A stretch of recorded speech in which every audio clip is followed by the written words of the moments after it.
welcome back to another episode of Simple Vegan Recipes. And this recipe is very simple. All you need is French bread. And what I have done is that I have grated garlic and ginger with olive oil.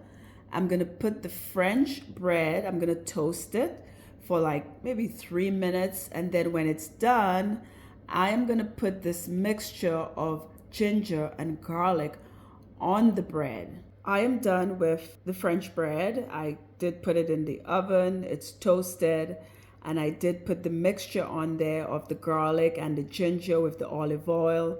It tastes so good. It's very healthy. Garlic and ginger anti-inflammatory. So this is a good way to get your garlic and your ginger because the ginger kind of overpowers the garlic in that mixture. Give it a try on the French bread, or you don't have to use French bread. You could use another bread if you would like.